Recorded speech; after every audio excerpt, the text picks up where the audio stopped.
Micro Jig, maker of the gripper. Work safer, work smarter.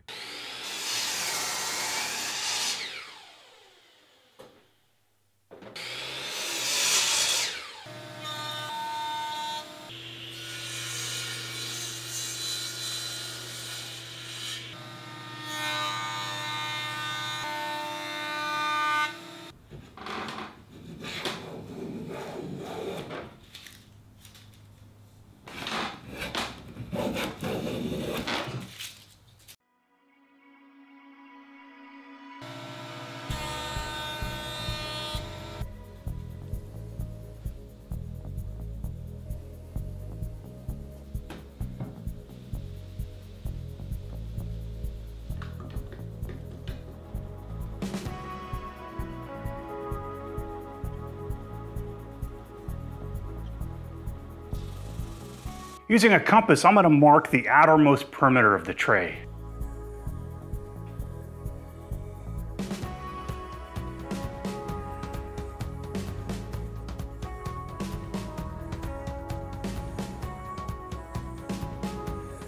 On some 1/4" ply, I drew a pumpkin face. I'm going to make a template for my pumpkin face tray, and I need to cut this out by hand, being careful to go around all of these teeth.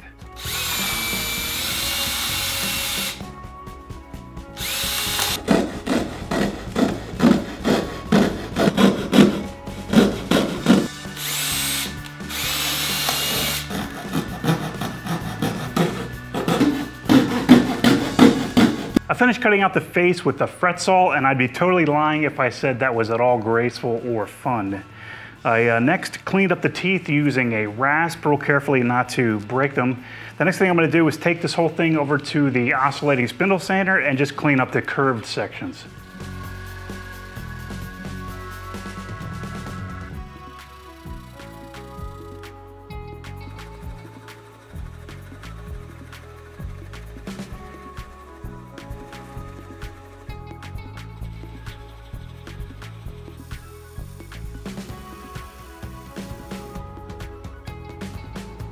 I removed most of the material at the drawer press and I attached my template with some double stick tape. Now I'm just going to use a handheld plunge router and a bowl making bit that has a bearing, and the bearing is going to ride along the edges of the template and the bit's just going to hog out all of the material. Now, so that my router doesn't tip as I'm going over the mouth of the tray because it's a little bit wide, I made my own faceplate that's a little bit larger than the standard plate to give me some more stability.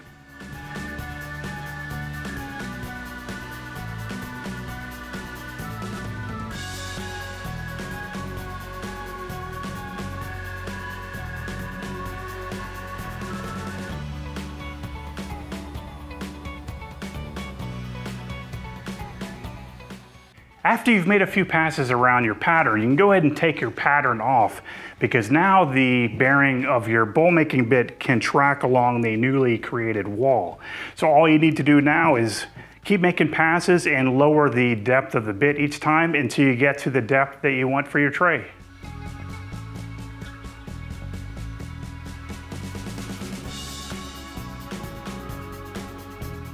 For the eyes and nose of the pumpkin, I'm going to inlay pieces of ebony, and that's what I'm going to cut next at the table saw.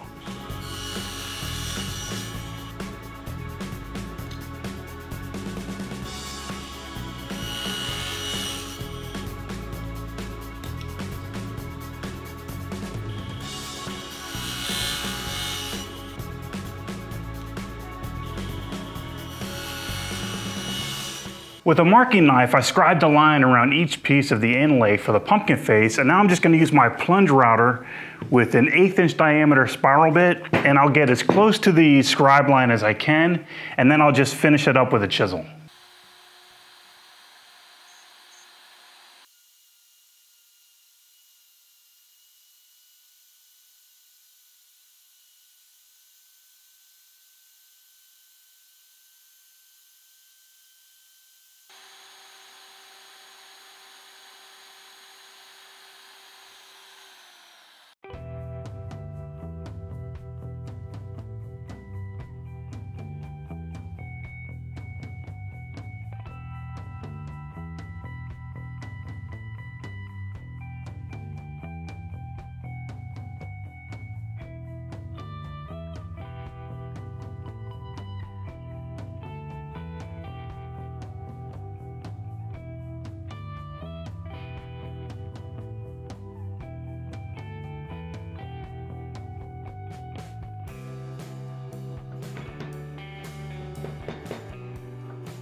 With the pumpkin face inlay complete, I can finally cut the pumpkin out, and I'm gonna do that at the bandsaw freehand by following my template line.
The very last little bit of woodworking I need to do to finish off this pumpkin tray is to make a stem. And I'm going to make one out of walnut by turning it at the lathe.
I finished the tray by wiping on a couple coats of a mixture of mineral spirits and polyurethane. Well, I really hope you guys liked this week's build. It was a lot of fun. And before I go, I would just like to say thank you to my Patreon supporters. It's your contributions that help to buy supplies and they help to keep my shop running. If you'd like to learn more about my Patreon efforts, you can click on this link over here. That's all I've got. I'll see you guys next week.